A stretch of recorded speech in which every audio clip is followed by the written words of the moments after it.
start with Caroline Dubois. Welcome. Good to see the belt in front of you there. I know how hungry and determined you are to add to your collection. I think you've called this a legacy fight. Sum it up for us. What would a unification win over your domestic and now world rival Terry Harper represent for you at this point in your career? It represents the start. First off, I want to thank everyone here for coming, supporting women's boxing, supporting, the women here today with me. And I'm very happy, very excited to be headlining. This is amazing for me. This is the start. And I'm happy and I'm thankful to Nakisa, to Jake Paul, to MvP for making it happen. And I can't wait. Honestly, as I said, this is the start. This is the start of my future, my legacy, of my greatness. I believe that, I believe I'm going all the way. And it starts with Terry. Does it matter who's in the way?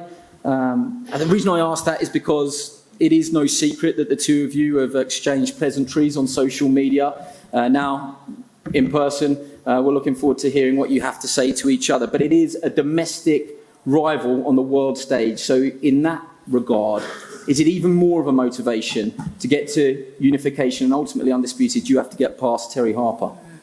I called her irrelevant because I believe that she is.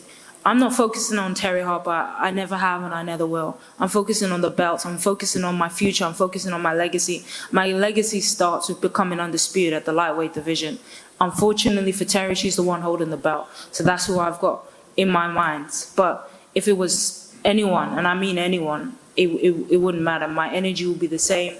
My intensity would be the same. My mindset would be the same. My work effort will be the exact same. And my performance on fight night, April 5th, will be the exact same. It's a fine line, isn't it, between confidence, self-confidence, and overconfidence. How do you make sure that you get it right? And I say that from a safe distance over here. I think a healthy dose of both is always good.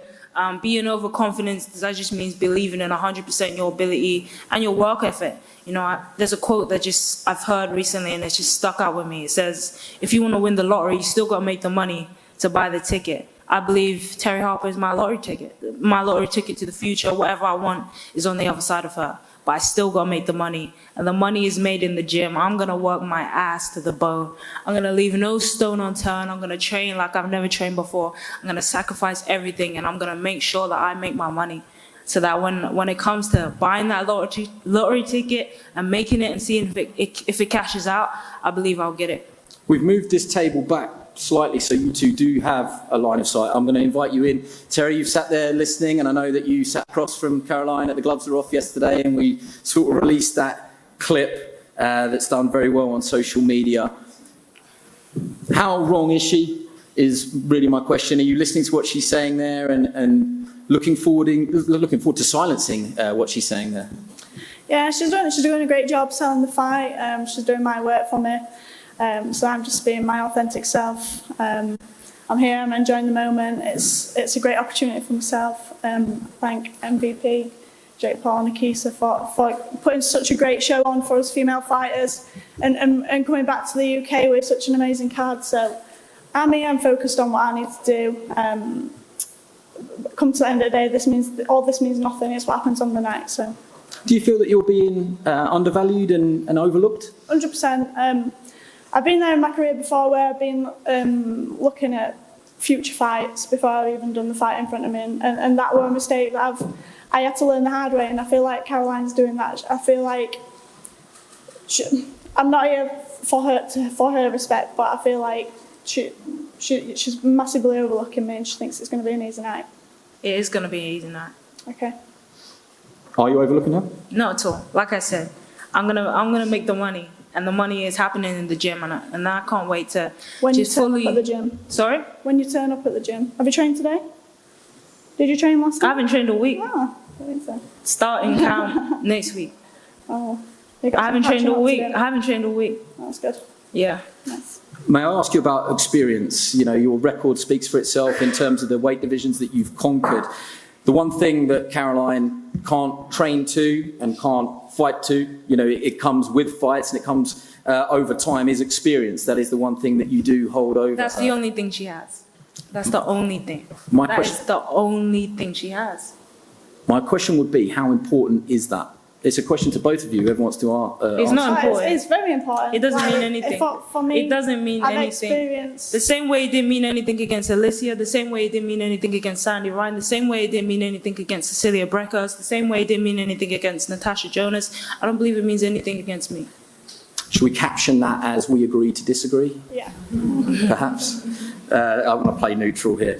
Before we open it up to the floor, I wonder if either of you had a final message, not necessarily a final prediction, because I think that will come as we go through camp and we get to fight week, but a final message for each other, because you've had plenty to say on social media. Now is a great forum to say it to each other. So what would your message be to each other? If I let you go first, Terry. I'm excited to cause the upset.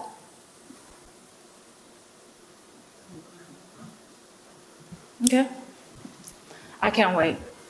I'm ready, and I can't wait to be ready, even more ready. I can't wait to buy my lottery ticket.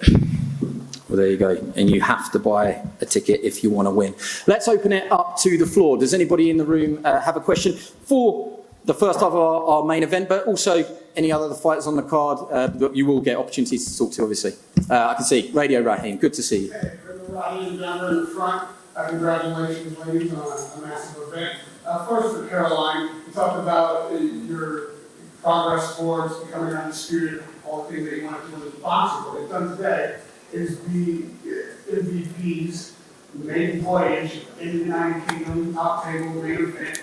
How important is that to you to finally chose to do that, and also potentially bring boxing back to Sky Sports?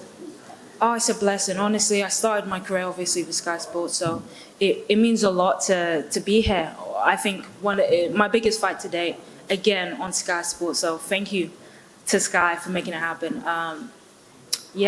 I feel like women's boxing it's had its ups and downs. It's had Katie Taylor, it's had Kalesha Shields, and, you know, we're on a high right now, but I feel like we need another face to come through and just push it right to where it needs to be. And I think it only takes one person. We've seen Ronda Rousey do with the UFC.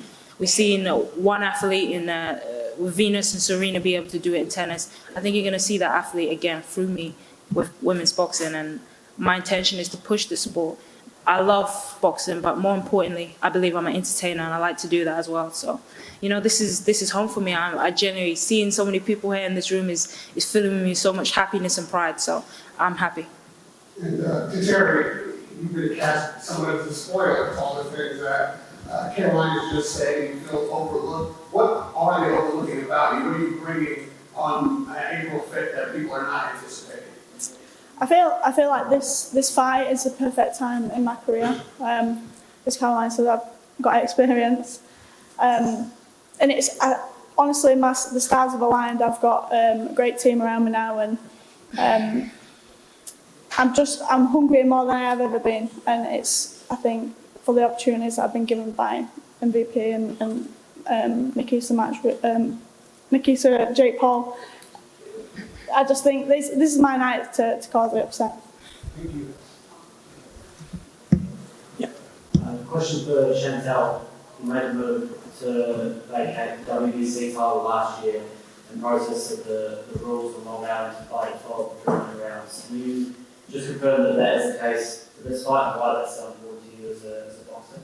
Yeah, so I wanted to do 3-minute rounds for years now, but I've never kind of had the opportunity. But with MVP, they're massive supporters of 3-minute rounds as well.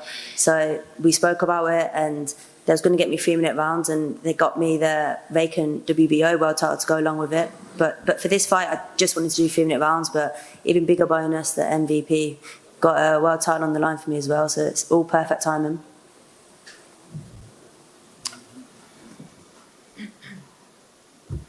Just for Terry and Caroline, obviously you've seen this robbery play out, as I said before, nine. But where did it actually start? Why is there such a much between the two? Who wants to go first? Who wants to go first? For me, it started with the Sandy Ryan fight. Obviously, I hold my hands up. I'm humble enough to say I was out of my depth up at them weight divisions. If I could do my boxing career again, I wouldn't have jumped up so many weights. And I would have rebuilt at lightweight. So I think the fact that Caroline thought she needed to pipe up and say she doesn't see where I go from here, I need to retire and stuff. I just feel like that's where where it really started to get me and get my back up a little bit. And for me, that's where the disrespect started from, Caroline. I mean, you can have your say to that. Is that where it started for you as well, or is it a different? The seed was planted in a different time. Where has it started? Honestly, I don't know. Like I said at the start of this, it's not about Terry. I think she's irrelevant. I think I'm going to prove that on the night. I think she doesn't believe the words that are coming out of her mouth. I think she's sitting there and she's absolutely crapping it. That's the energy I get from her. So I don't really see any of that from her. I've never seen her as a threat. I've seen her as competition, and when she was able to get the belt, then she was a rival. So honestly, it wouldn't matter if it was Terry sitting there, if it was Godzilla sitting there. I would have the same energy. They've got the belt, and that's all I care about. You told us that the UFC Lightweight World was great, but can't be a fortnight in room. So looking forward to going back to that. Oh, it's a blessing. Fighting at home is honestly the best feeling. I've been blessed enough to travel around the world as an amateur, but nothing really beats fighting at home. To walk out to your home crowd, to be around your family on fight week, to see your friends there. Oh, it's a blessing. And I hope that London gets behind me. London is going to have a unified world champion. And I hope they get behind me, support women's boxing. And it doesn't matter if you're turning up to support me. I just hope that you turn up to support the other female fighters on the card. I think this is going to be a phenomenal card. So to have an opportunity to showcase women's boxing at London, at home, it's a blessing. Okay, thank you for those questions. We'll break again soon. And if you have a question, of course, Liz with the microphone will find you.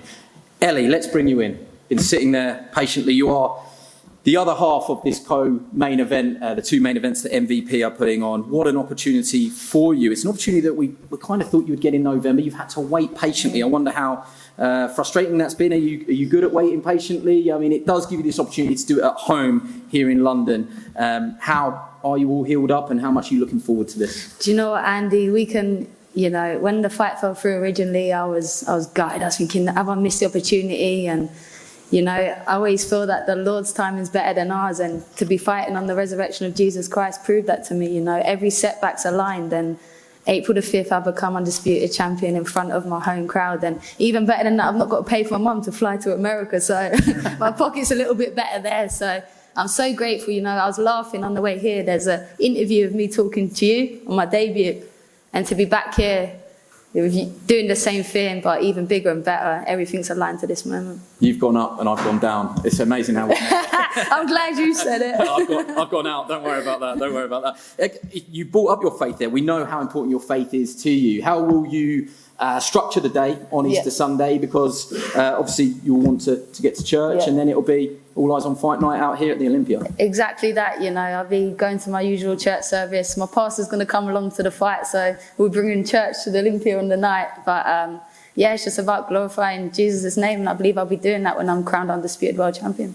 You've got this great sort of dynamic with your opponents that you seem to become friends with them, and then when you end up fighting them, they delete Instagram posts and stuff like that. So you met Maëlie Flores, didn't you? I did. I think you had a lovely selfie with her, which she then deleted. Is that right? Yeah, I remember being in New York and this voice, Ellie, can I have a photo? So I was, and then I realised who it was. She wished me good luck, put it on Instagram.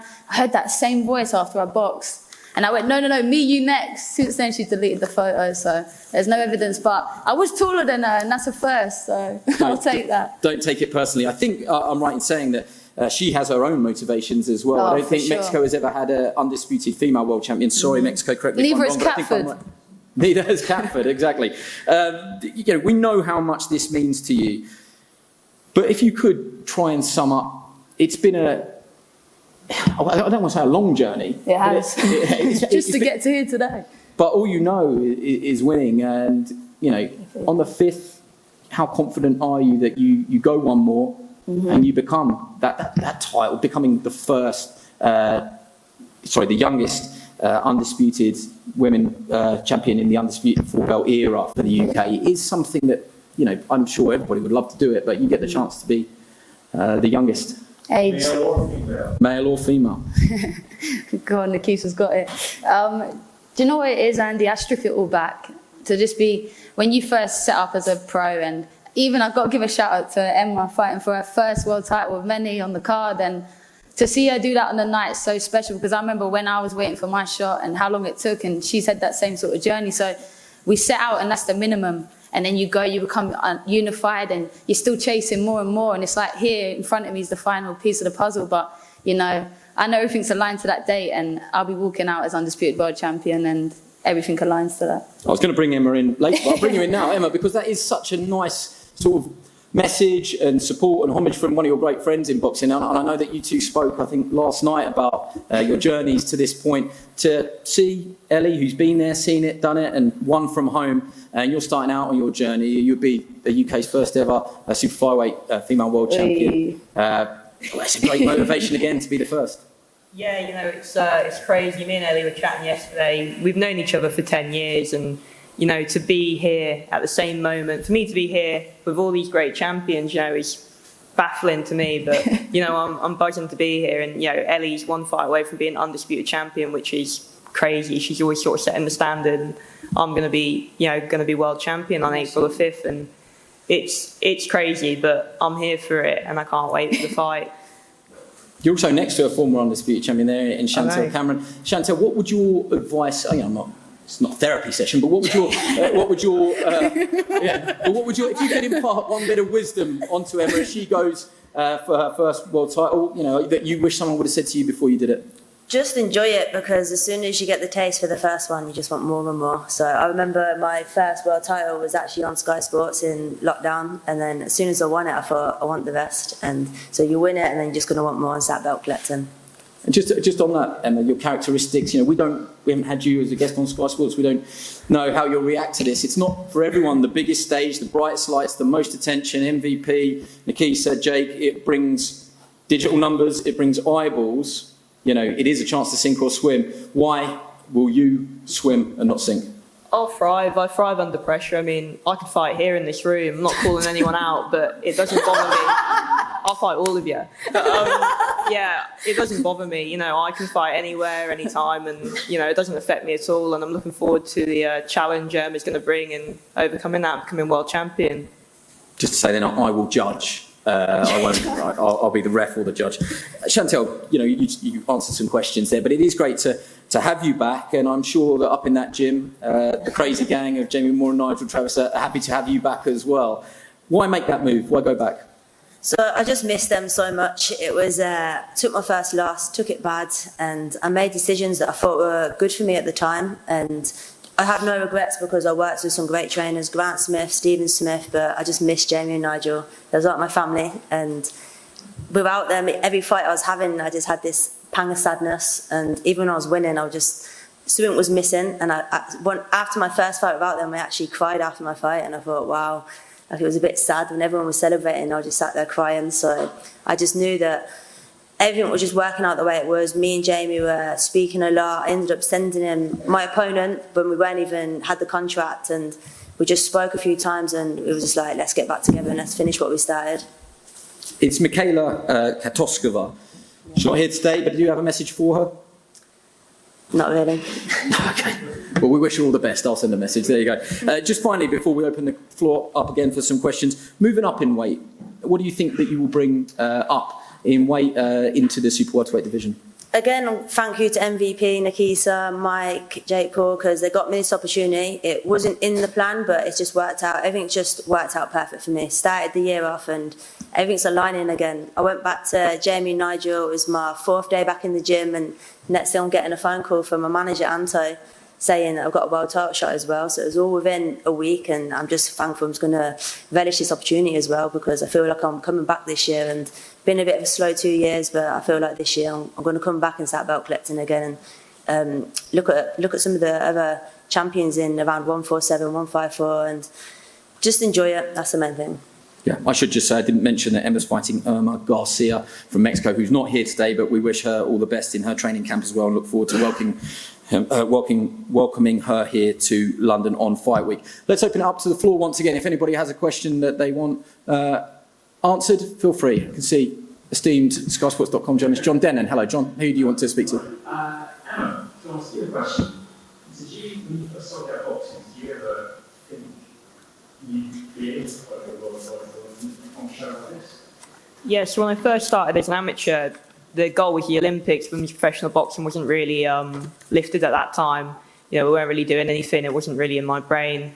But as I started moving through my career and, you know, stepping up and boxing for England and stuff, you know, me and Ellie have had loads of chats about it. And to be here now and, you know, being on a great show with MVP, I feel blessed, you know, thanks to Nakisa and Mike and Jake and that for getting it on. But, yeah, I knew as soon as I turned pro, I was going to be world champion, and this is the first step going towards what I want to achieve.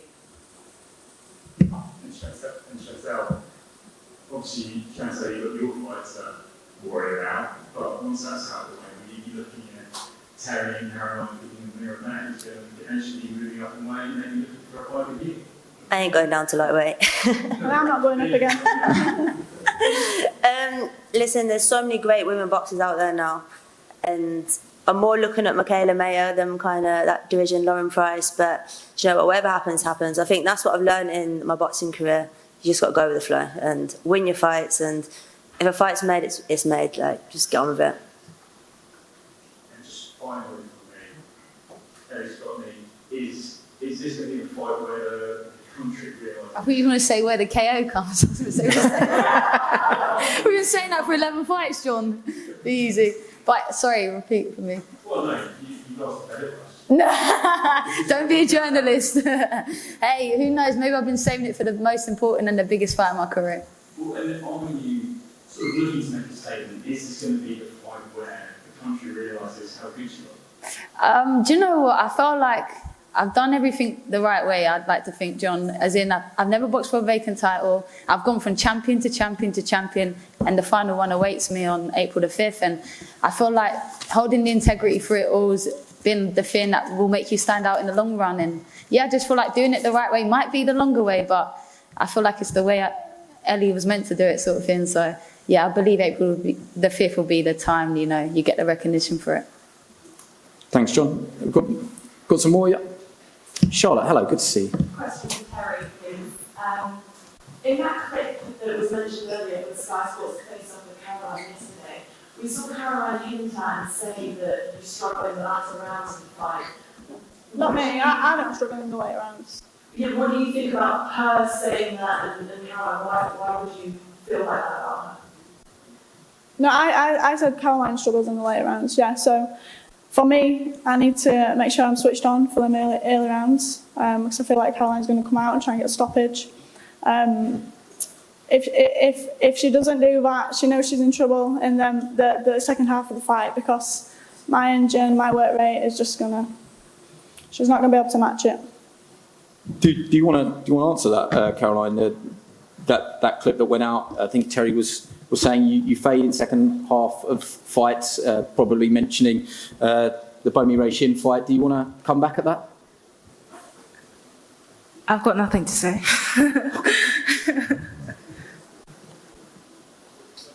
This is Brian from MvP. I have a question. Who you got, Dubois or Harper? Me. Throwing him on. Hey, don't worry.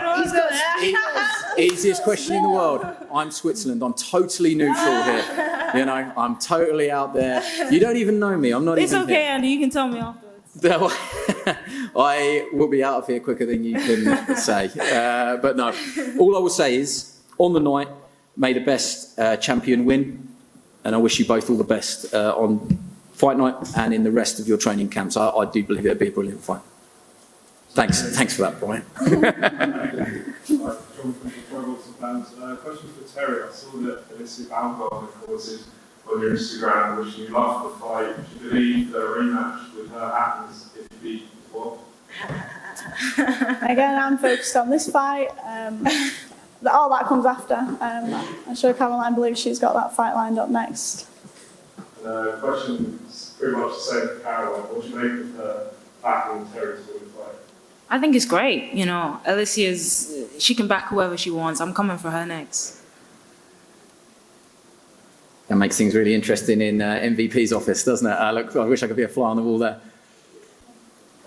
Question for Chantelle Cameron. You've said in recent years, obviously, it hasn't quite gone the way you've planned out. You've had the highs and highs and the lows and lows in the game so far. What have you learned from that time? Also, how do you put that right? Also, moving up the way, a lot of pressure on yourself.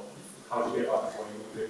I don't feel pressure anymore. I just think I'm just enjoying it, embracing it, and I do think it's been up and down in the sport for me, but it's also a blessing because when I hang up my gloves, the advice I can give to the younger girls. So it has been a bit rough on times and that, but the highs and the lows, I can talk to the young ones and give them advice, tell them like, maybe don't do this, don't do that, or do this, do that. So it's just part of my journey, so it is what it is. Question for Ellie Scotney. Hey. The original day, obviously, you spoke of your injury, and how has the recovery been? Did it make the delay seem worth it, obviously, home show? Without a doubt, I feel like to box at home, whenever I pictured fighting for Undisputed, it was always at home. So the fact that MVP have over-delivered for me, everything I've thought or imagined, they bettered. So at the time, I was gutted. I was absolutely wounded. And I was thinking, is it going to happen? But like I say, it couldn't happen at a better date for me. And to be back home boxing in Britain with Sky Sports, yeah, I'm just grateful. Sure. And Emma, first one title opportunity, and kind of, you've had quite a through, obviously, you and Carl always stuck with it. Yeah, when you reflect on your journey with Carl, obviously, you fight through and win the British title, and kind of the delay in this, it's been some journey.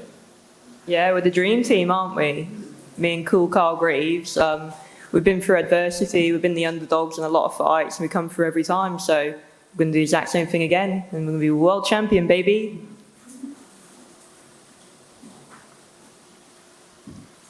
Hello, Liam. We've got a question for Terry. So this isn't your first undefeated opponent, and you said you're heavyweight spoiler. Is there anything sweet about taking a first loss in Taiwan? It's not that. Like it's mainly like for me, this fight isn't about the belts. Like for me, I just want to be Caroline, and that'll be the sweetest victory in my career. And I think I can give myself finally a pat on the back once I do that. And Caroline, say you get past this, say you'll fight this year. Is it 12 rounds to get that fight? 100%, I will get past this. When Terry speaks, I just have this feeling that she doesn't believe what she's saying. And the same is true now. She doesn't believe a word that's coming out of her mouth. When I speak, I think you can hear it. I know I'm going to get past this fight. I believe I'm going to smash her up. I cannot wait. It's going to be great. And then after that, we're going to see. I think the goal is to become undisputed this year. If Alicia fits into that, that's amazing. But the goal is definitely to try and become undisputed. Okay, I think we have one more. How you doing? Lecture back on TV, sideline Dubois. Ellie Scotney. Yes, sir. I'm bless you. Yeah, how you doing, man, in this whole... I love how you've gone real South London. Because this is a big old deal coming from South London, you know? Like, look at the lights and where you come from. Talk to me, man. How you feeling? Do you know what? I feel very blessed. Like, you know, I always say it's a little bit different when you come from South London. You've got to work a little bit harder, but I feel like we appreciate it a little bit more. So to be boxing back at home and bringing a bit of South London to Olympia is a first, and I'm grateful for it. Yeah, I appreciate you. Thank you very much. That was great having people ask questions. Thank you very much for giving up your time and coming down here today. So, to reiterate, tickets go on sale Tuesday at noon. Head to ticketmaster.co.uk. What we're going to do now is we're going to break for face-offs. I'm going to welcome up to the stage the CEO of Most Valuable Promotions, Nakisa Bidarian. If I could just encourage you, people can try and stay in their seats because there's loads of cameras at the back. Everybody wants their shot.